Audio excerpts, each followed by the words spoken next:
오늘은 7월 성찬주일입니다.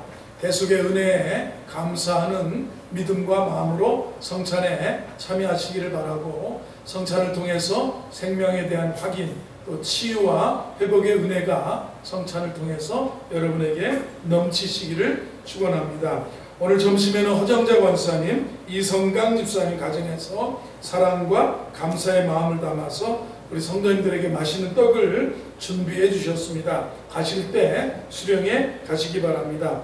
성미는 쌀벌레 생성으로 인해서 7월, 8월 두 달간은 쉬도록 하겠습니다. 성미부에서 광고드렸습니다. 다음 주부터는 성미를 멈추고 7월, 8월 그리고 9월 첫 주부터 시작하도록 하겠습니다.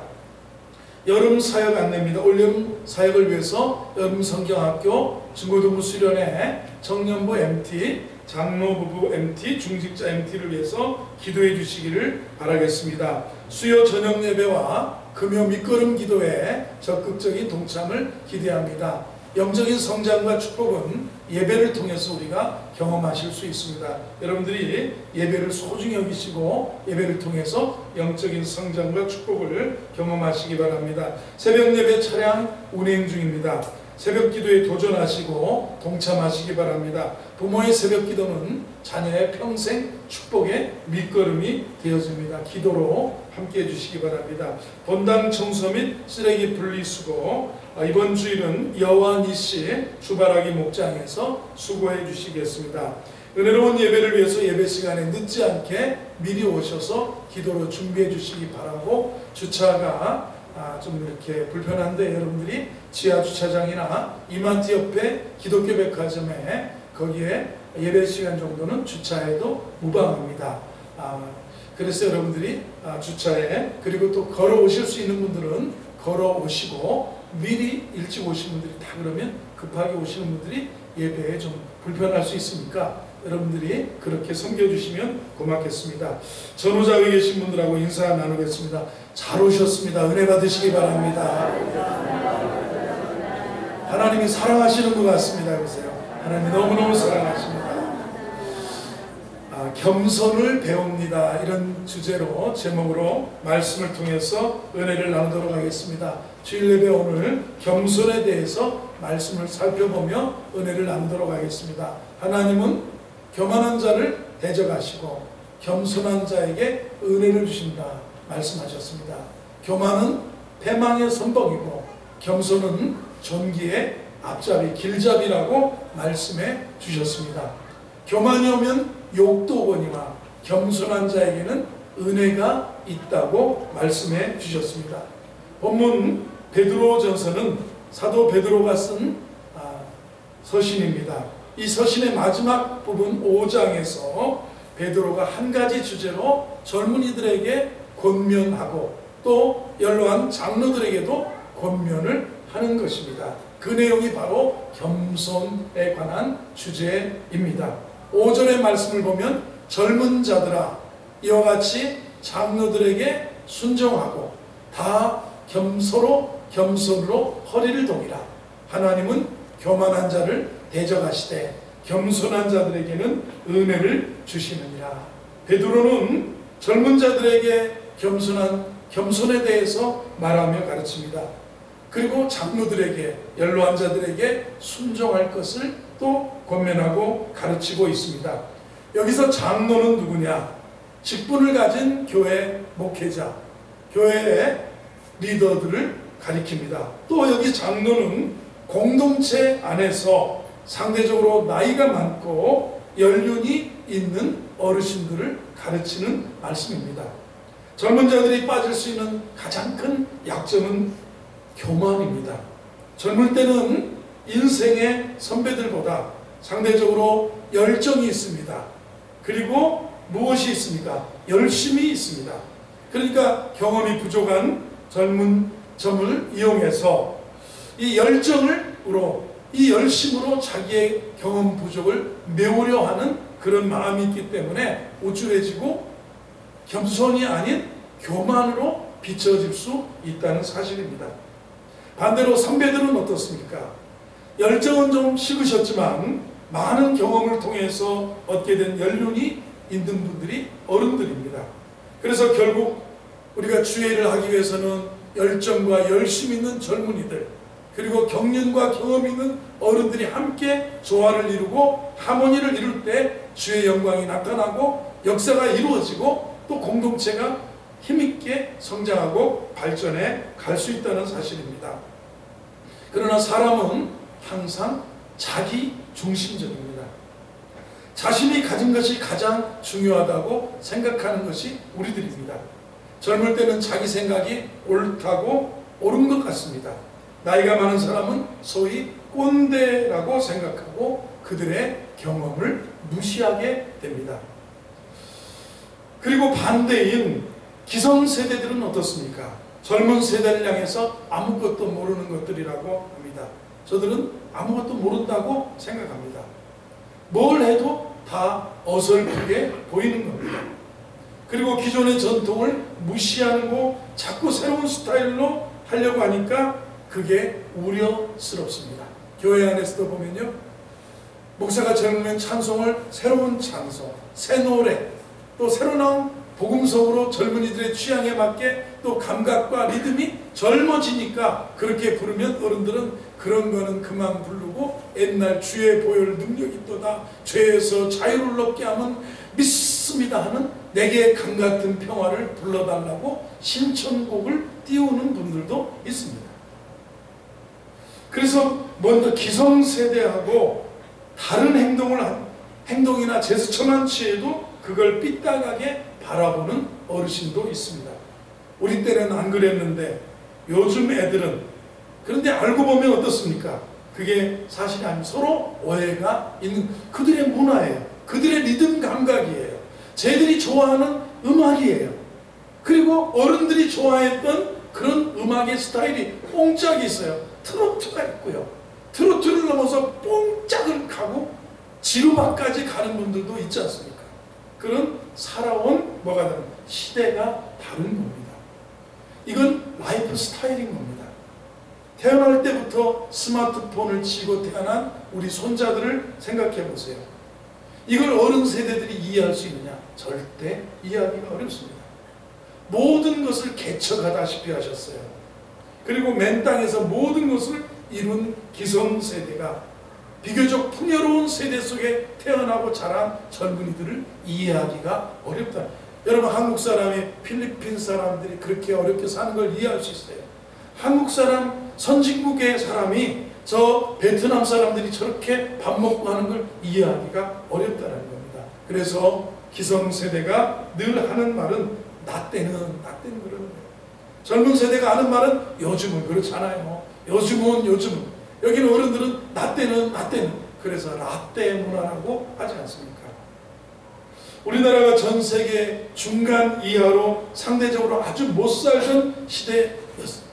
그때가 기성세대들이 자라고 태어나고 성장했고 삶을 도를 읽었던 기성세대들입니다. 선진국과는 한참 격차가 났었습니다. 그런데 지금 20대, 30대, 10대 이 태어난 아이들은 우리나라는 선진국 반열에 올라 다른 어떤 나라들보다 비교적 잘 살던 시대에 태어난 문화를 경험한 아이들입니다. 후진국에서 태어나고 자란 사람들하고 선진국에서 태어나고 자란 사람들과 사고가 절대로 같을 수 없다는 겁니다. 요즘 젊은이들에게 불 끄고 다니라고 그러면 이해할 것 같습니다. 저는 제가 고등학교에 대전에서 공부하다가 시골에 가면요, 아니 60와트짜리 백열전구를 키면 화날 텐데 가보면 또 30와트로 줄어들었어요. 그리고 어느 날 가보면 이게 30와트가 아니라 5와트로 줄어들었어요. 그리고 어머니 방을 가면 완전히 무드등이야. 완전히 5와트짜리 그냥 맑은 방에 거기서 촛불 반지도 못한 그런 방에서 옷 입고 화장하고 이불을 개고 이불을 하고 그러고 살아가던 그런 부모님 세대가 우리들 보고 불 끄라 그러면 요즘 애들이 불 끌 것 같습니까? 불 켜놓고 자야 돼. 눈 버려! 그래도 끄떡 안 해. 들은 척도 안 하는 겁니다. 물 좀 아껴 쓰라는 말은 10분 동안 틀어놓고 막 30분 동안 틀어놓고, 아니 우리가 그런 문화를 경험하고 살아가고 있어요. 서로가 자기 방식이 있습니다. 그리고 자기 방식으로 상대방하고 소통하려고 하면 결국에는 관계는 평행선으로 달릴 수밖에 없습니다. 가까울수록 관계가 더 어려워집니다. 오늘 5절을 다시 한번 읽어봅니다. 시작. 젊은 자들아 이와 같이 장로들에게 순종하고 다 서로 겸손으로 허리를 동이라. 하나님은 교만한 자를 대적하시되 겸손한 자들에게는 은혜를 주시니. 그래서 젊은이들에게 두 가지를 말씀하시고 장로들에게 나이 많은 연륜 있는 분에게도 두 가지의 권면을 하면서 베드로가 목회하던 그 시대에 베드로가 서신을 보내던 그 교회를 향해서 아우르면서 살아라. 젊은이들은 이런 자세로, 또 장로들은 이런 자세로 주님 안에서 섬기며 살아야 될 것을 말씀하고 있다는 겁니다. 먼저 젊은이들에게 두 가지인데, 첫 번째 장로들에게 순종하라고 했습니다. 한번 따라하겠습니다. 장로들에게 순종하라. 그래서 어느 장로님이 내가 이제 장로 됐으니까 너희들 이제 다 죽었어. 이건 장로가 아니에요. 이건 장로님이지. 장로 어른. 이 장로는 무슨 얘기냐면 가정에서 부모를 말하는 것이고, 직장에서 나보다 선임을 말하는 것이고, 사회에서 선배를 말하는 것이고, 그들이 살아온 세월을 존중하라. 그들의 리더십에 순종해 주라. 이런 얘기지. 내가 이제 안수입사 됐으니까 이제 너희들 다 죽었어. 이거 아니에요. 이건 아니라는 겁니다. 일종의 질서를 가르치는 겁니다. 하나님은 질서를 중요하게 보십니다. 가정만 보더라도 신구약을 통틀어서 정말 중요하게 여기시는 게 뭡니까? 부모를 공경하라. 내 부모를 주 안에서 공경하라.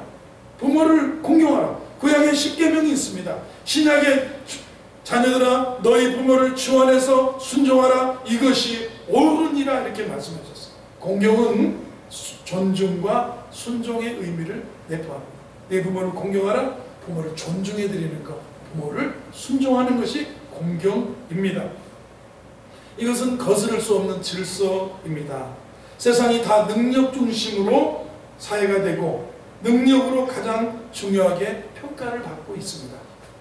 선후배 다 무시하고 오로지 능력으로 모든 것을 평가하는 그런 시대로 변했습니다. 그런데 이 가치관이 만약에 여러분 가정에 들어와서 아들이 능력이 많아서 어머니는 가만히 계세요. 어머니는 밥만 잡수세요. 어머니는 밥 잡수고 경로당이나 가세요. 여러분, 가정의 능력이 어느 정도 세월이 지나면 부모는 늙어가면서 능력이 소멸해 갑니다. 자녀는 상대적으로 더 능력이 자라갑니다. 지식도 새로운 문명의 이기의 습득도 빨라집니다. 그리고 자녀들이 돈을 더 월급이 높아지고 대기업에 취업하고 공무원이 되고 사업을 하면서 자녀들의 부가 쌓여가고 자녀들의 능력이 더 출중해져 갑니다. 일정 시간이 되면 자녀의 능력이 부모의 능력을 넘어서는 겁니다. 그러면 가정 안에서 자녀가 리더십을 가지고 부모에게 이것저것을 다 지시하면 가정이 행복해지겠습니까? 하나님은 가정의 질서를 세우실 때 부모에게 리더십을 주셨습니다. 부모가 능력이 떨어져도 건강이 약해지는 것과 상관없이 하나님께서 가정에게 두신 질서가 부모입니다. 이것은 세상이 아무리 이상한 가치관을 가지고 가정에 영향을 주어도 이것만큼은 용납돼서는 안 된다고 생각지 않습니다. 하나님이 가정에 두신 질서입니다. 이 질서를 따를 때 가정은 견고한 하나님의 나라가 되는 거라는 겁니다. 왜냐하면 여러분의 자녀, 젊은 여러분도 나중에는 부모가 됩니다. 그리고 연로해집니다. 그리고 여러분의 자녀가 자신보다 건강하고 능력이 앞설 때가 옵니다. 그래서 구약을 보면 몸이 연료해서 쇠약해진 거동조차 할 수 없는 야곱이 자녀들을 다 불러서 하나하나 각인의 분량대로, 각인의 그릇대로, 각인의 그런 살아온 발자취대로 축복하고 복주고 그 기도해주는 장면을 우리가 봅니다. 그리고 그 부모의 축복의 기도처럼 자녀의 인생이 그대로 흘러가는 것을 보게 됩니다. 이것이 뭐냐? 아무리 몸이 늙고 쇠약해져도 하나님이 부모에게 주신 영적인 리더십이라는 거예요. 그래서 이 초대의 교회에 힘있고 젊은이들이 능력 있는 젊은이들이 연로한 장로들을 무시하고 하는 걸 보니까 베드로가 그런 거예요. 젊은 자들아 이와 같이 장로들에게 순종해라. 다 서로 겸손으로 허리를 동이라. 하나님 교만한 자 대적하실 때 겸손한 자들에게 은혜를 주신다. 젊은이 여러분 은혜를 받고 사셔야 돼요. 젊은이 여러분 하나님이 정말 대적하면 안 돼. 하나님이 벌 주시려고 하나님이 대적하는 자가 아니라 하나님이 복 주시는 자, 하나님이 은혜 주시는 자가 되기를 주의 이름으로 축원합니다. 이런 삶의 태도가 그냥 되는 게 아닙니다. 여러분 어떻게 그냥 순종이 잘 되든가요? 어떻게 해요? 겸손으로 서로 겸손으로 허리를 동이라. 한 번 더 했습니다. 서로 겸손으로 허리를 동이라. 그냥 겸손하라고 한 게 아니라 겸손으로 허리를 동이라고 했어요. 한 가지 사건이 떠올라야 됩니다. 예수님께서 잡히시던 밤에 수건을 허리에 두르시고 제자들의 발을 씻기신 사건입니다. 겸손히 주님이 천지와 우주와 만물을 창조하신 하나님의 아들 독생자 예수 그리스도께서 허리에 수건을 두르시고 발에 대하에 물을 떠다가 일일이 제자들의 한 사람 한 사람의 발을 씻기신 사건입니다. 베드로는 그 사건이 생생히 기억됐습니다. 어쩌면 베드로가 가진 예수님에 대한 기억 중에 가장 아니 하나님이 어떻게 내 발을 씻으신단 말이냐. 그래서 베드로에게 겸손이라고 하면 떠오르는 것이 뭐냐.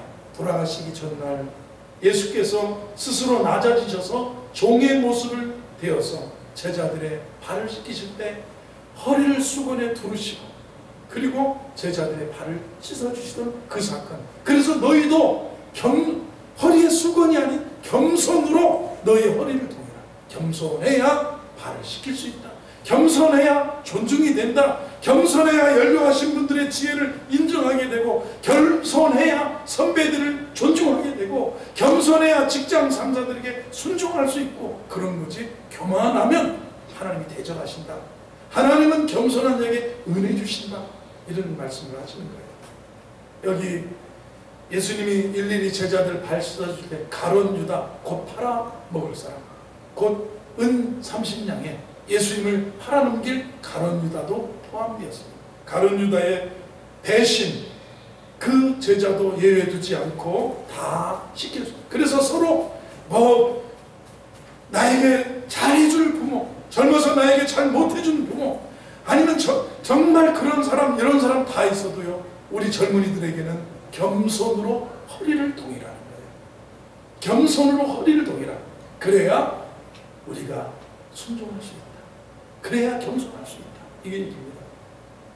젊은이들에게 그냥 겸손하라고 하지 않고 겸손으로 허리를 동이라는 표현을 써서 예수님의 모습처럼 살아갈 거라. 여러분, 거듭난 사람은 예수님 닮아가면요 성화가 되는 거예요. 물과 성령으로 거듭나지 않고 구원받지 못한 사람은 내가 아무리 착하게 살래도 본성적으로 그게 안 되기 때문에 바리새인처럼 어느 날 성질이 확 돋아나고 어느 날 부모에게 확 쏘아붙이고 서로 상처 주고 상처받는 모습. 거듭난 성도는 달라져야 됩니다. 아멘 하시기 바랍니다. 그래서 이렇게 두 가지를 말씀했던 것입니다. 장로들에게 순종해라. 겸손으로 서로 겸손으로 허리를 동이라. 이렇게 말씀하셨어요.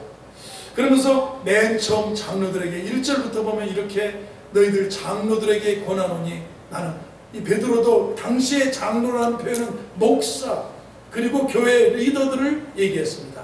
그래서 장로라면 베드로 같은 장로, 나는 함께 장로된 자요 그리스도의 고난의 증인이요 나타나의 영광에 참여. 여러분, 고난의 증인되는 분들이 장로들이에요. 그리고 나타날 하늘나라의 영광에 참여할 분들, 그 정도로 섬기고 헌신하고 봉사하고 충성했던 교회의 어른들인 거예요. 2절을 보세요. 2절 띄워주세요. 방송실 2절이요. 너희 중에 있는 하나님의 약물을 치되 억지로 하지 말고 하나님의 뜻을 따라 자원으로 하며 더러운 이득을 취하여 하지 말고 기꺼이 하라. 여러분, 어르신들은, 교회 일꾼들은, 목사가 존경, 순종 이런 걸 원하는 장로님들이 존경, 너 다 죽었다, 이제 내가 장로다, 내가 예를 들면 안수집사다, 내가 권사다. 그게 아니라 양무리를 치되 억지로 하지 말고 하나님들 자원함으로 하며 더러운 이득을 위해서 하지 말고 기꺼이 즐겁게 하던 그분들이에요. 이런 표현을 하는 거예요. 3절입니다. 여기서 이제 우리들에게도 어르신들에게도 소위 젊은이들이 말하는 꼰대 같은 우리 어른들에게도 이렇게 3절 시작. 맡은 자들에게 주장하는 자세를 하지 말고 양무리의 본이 되라. 주장하는 자세 하지 말라. 한번 해보세요. 주장하는 자세를 취하지 말라. 라떼는 말이야. 소위 라떼 발언입니다. 이 역사상 가장 오래된 발언이라고 합니다. 어제 제가 뉴스를 보니까 을지로에서 퀴어 동성애자들의 축제가 벌어지는 걸 봤어요. 거기 목회자들이 이건 뭐 영적인 방어 진지라고 해놓고 막 마이크 켜놓고 막 그러면 안 된다 하는 이 교회의 사람들이 단체들이 하고 그 다음에 막 벌거벗은 모습으로 막 아름답다, 사랑은 아름답다, 성은 아름답다 이런 소리하고 막 이런 분장을 하고 동성애자들이 축제하는 것을 뉴스에서 보셨을 겁니다. 근데 이 동성애도 왜 그렇게 찬성을 하느냐, 왜 그렇게 정치인들이 왜 그렇게 이렇게 인정을 하려고 하느냐 이러고 보면 반대할 근거가 뭐냐 하면 반대할 근거는 성경밖에 없대요. 무슨 말인지 아시겠어요? 모든 것이 역사에는 다 아름답게 사랑이라고 표현했다. 이게 유발 하랄이라고 하는 호모사피엔스 인류에 대해서 히브리 대학원의 유명한 세계적인 석학 교수가 말하기에 근거가 부족하대. 반대 근거가 부족하대. 그런데 라떼 얘기하다 제 얘기하는데 라떼는 기원전 1700년 전부터 3700년 전부터 어떤 유명한 사람이었는데 라떼는 그랬습니다. 왕년에는 이랬습니다. 이 라떼 발언은 역사상 근거가 있다는 거예요. 이 어른들이 되면 그래도 경험을 가지고 말하고 존중받기를 원하고 하는 그런 모습들이 있다는 겁니다. 젊은이들이 가장 장년들에게 힘들어하는 부분은 바로 꼰대 문화랍니다. 꼰대. 꼰대라는 단어 별로 안 좋습니다. 한번 꼰대 해보세요. 별로 안 좋습니다. 꼰대가 이 단어의 의미가 사전적으로 이렇습니다. 남보다 서열이나 경험이 많다는 이유로 자기만 옳다고 생각하고 남을 가르치고 충고하는 것을 당연하게 생각하는 사람, 그리고 옛날 방식의 문화를 그대로 고수하려고 하는 기성세대의 방식이 꼰대라는 거예요. 우리가 안 그랬어요. 작년에 보니까 이렇게 했는데 올해는 좀 바꿔도 돼요.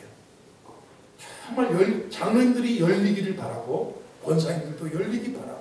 우리 때 총선은 누가 했는데 이것도 열려야 돼. 작년에는 이랬는데 왜 그러냐고. 예를 들어 목사님이 변했다고 막 그러면 목사님 무슨 목회를 하겠어요. 이것도 꼰대인 거예요. 쉽게 얘기하면 상령하복의 방식이 꼰대.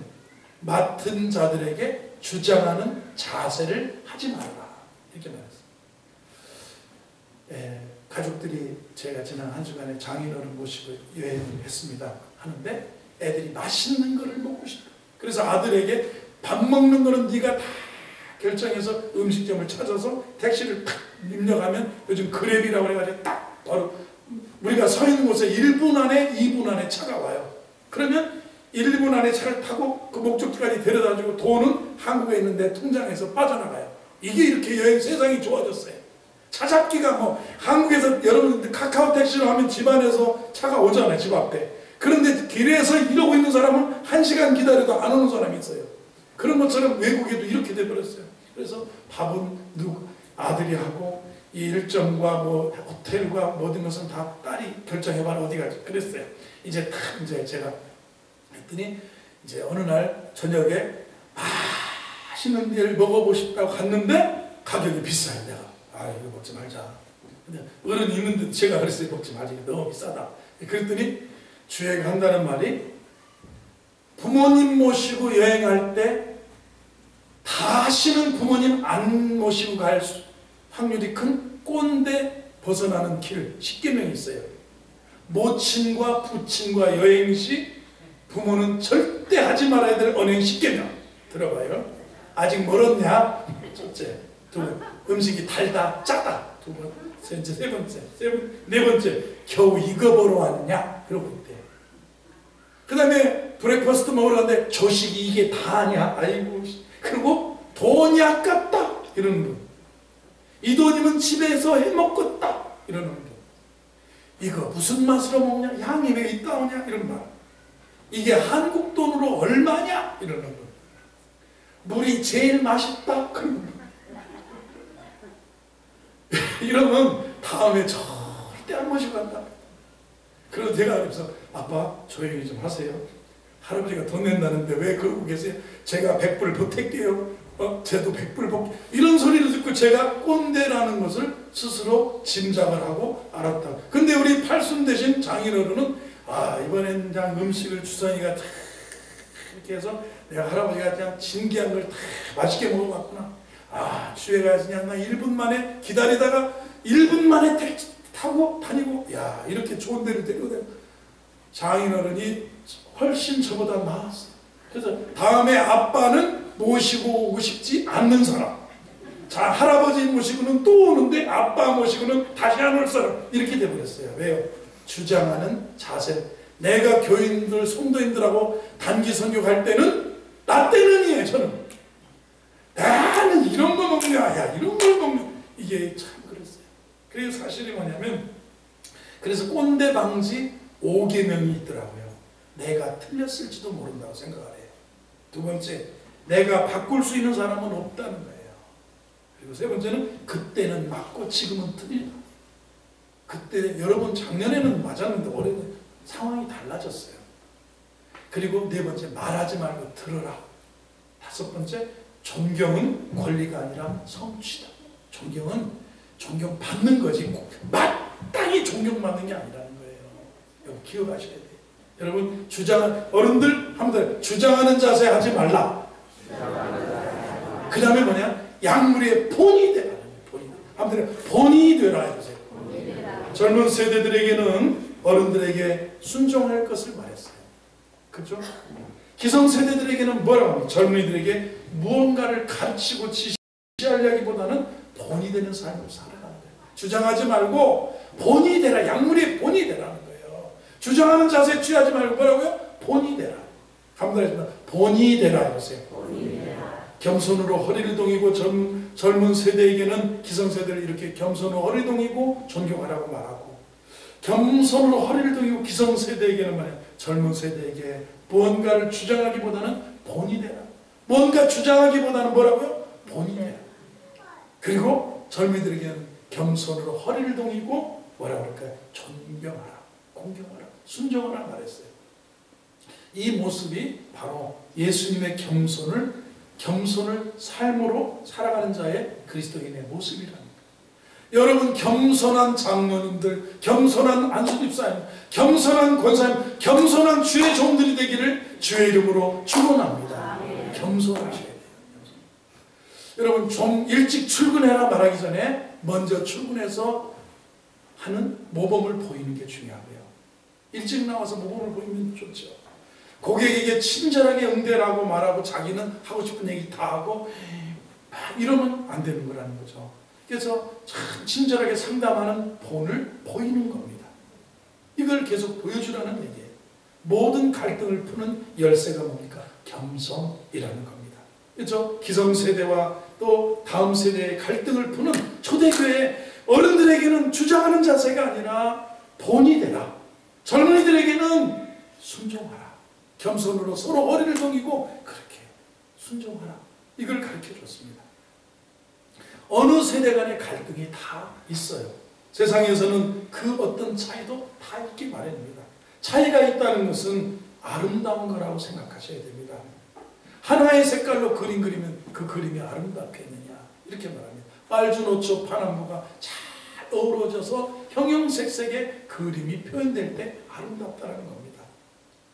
다름이 하나로 어우러졌을 때 그게 아름답고 시너지가 나온다는 것입니다. 세대의 차이가 있습니다. 성별의 차이가 있습니다. 인종의 차이도 있고 출신의 차이도 있고 학벌의 차이도 있습니다. 베드로는 이러한 그런 초대교회 안에서 이런 모습들의 갈등들을 겸손으로 풀어가라고 우리에게 권면하고 있다는 사실입니다. 여러분 우리가 이 마음 씀씀이가 참 중요한데 자신감이 하나님께 근거하면 겸손이고 축복이에요. 그리고 자신감이 자신의 능력에 근거하면 교만이 될 수 있어요.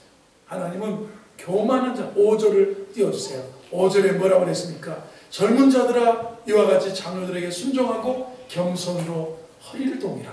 하나님은 교만한 자를 대적하실 때 겸손한 자들에겐 은혜가 있어야 돼요. 옆에 은혜가 있으십니다. 해보세요. 은혜가 있으십니다. 아멘이죠. 이 사실 베드로는 이걸 주님에게 본받았어요. 주님에게 배웠어요. 예수님께서 제자들에게 말씀하셨습니다. 누구든지 나를 따라오려거든 자기를 부인하고 자기 십자가를 지고 나를 따를 것이다. 자기 부인이라는 말. 자기 부인. 내가 너보다 선배인데, 내가 그래도 너보다 훨씬 더 경험이 많은데, 내가 지금까지 너를 어떻게 키웠는데, 내가 당신을 위해서 얼마나 희생했는데 이러느냐 하는데, 뭐냐면 자기 부인이 얼마나. 제가 그렇게 한번 이렇게 그런 일이 겪고요. 공항에 돌아오는데 이제 우리 애들하고 우리 사람들은 저쪽에 가서 뭐 이렇게 막 마지막으로 뭘 살지 구경한다고 갔는데 저 가방 지키고 이렇게 앉아 있는데 엄마하고 딸이 싸우고 있었습니다. 딸이 눈물을 팍 흘려. 엄마는 그렇게 딸을 악담하고 저주해야 되겠어? 엄마는 진짜 친엄마 맞아. 이러면서 다 큰 처녀가 눈물을 팍 흘리면서 오는데 어머니 보니까 진짜 강하게 생기셨고 심술도 엄청 붓게 생겼는데 이렇게 앉아서 이야기를 하는데 이제 그거예요. 여행 와서 서로 이걸 못한 거예요. 어머니는 라떼는 말이야 이거 보러 갔냐 이거 먹으러 갔냐. 여러분 음식도 여러분 공동체 내에서 권사님들끼리 가서 장로님들끼리 가서 먹을 때 아유 맛없어 이런 거 먹으라고 왜 와? 이러는 사람 다음번에 같이 껴줄까요? 안 껴줄까요? 그분이 산다고 말하면 먹지만 절대로 같이 돈 내고 가도 안 껴줘요. 그냥 저희 집 사람 같이 맛있다고 아우 너무 맛있어요. 아우 권사님 너무 맛있어요. 이러면 권사님들이 사모님하고 가야 밥맛이 돋아난다는 거예요. 내가 보니까 그렇더라고요. 제가 보니까 맛있다는 거예요. 맛있다. 뭐든지 다 맛있대. 세상에 다 맛있대. 그런데 뭐 베트남 가는데 고수가 이제 월남 쌀국수 버스남 쌀국수 먹으러 가보셨잖아요. 고수가 있잖아요. 큰 향이 있는데 정말 고수 반 국수 반 이렇게 막 주는 것 같아요. 거기다 하는데 다 맛있대. 다 맛있대. 우리 장인은 고수 꺼내시고 막 이렇게 잘 잡수는데도 꺼내고 잡수는데 나보고 고수를 다 먹냐고 그래서 이거 고수는 고수 반 먹어도 괜찮다고 이렇게 먹었어요. 근데 만약에 여러분 갔는데 이런 다 좋은데 이 한 때문에 못 먹겠다라면 이분하고 이런 거예요. 쉽게 얘기하면 자기 부인이라는 건 사소한 것에서 이런 음식에서부터 내가 누군데 내가 목사인데 내가 선배인데 누구든지 나를 따르거든 자기를 부인하고 자기 십자가를 지고 나를 따를 것입니다. 예수님 이렇게 말씀하셨어요. 사도 바울이 그는 근본 하나님과 본체시나 하나님과 동등됨을 취할 것으로 여기지 아니하시고 자기를 비워 종의 형체를 가져 사람들과 같이 되셨고 죽기까지 복종하셨다. 이 예수님이에요. 그는 근본 하나님과 본체셨어요. 그러나 자기를 비워 종의 형체를 가지고 사람의 형체를 가지고 이 땅에 오셔서 죽기까지 복종하신 분이 주님이시라는 거예요. 여러분 전류가 이 전기가 전선을 통과해서 각 가정마다 전달될 때 이 전력이 100을 보내면 로스 이게 전선이 오다가 다 이렇게 빠진다는 거 선에서 없어지는데 이게 20에서 30%의 손실이 있답니다. 제가 몰랐는데 우리 아들을 태우고자 오는데 아빠 저 고압선에 사람들이 매달려서 하루에 몇십만 원을 받으면서 고압선을 매달려서 닦는 극한 직업이 뭐 유튜브에 있었대요. 그걸 보고 베트남 아들이 또 아빠 저건 닦을까요 안 닦을까요 이런 거 있어요.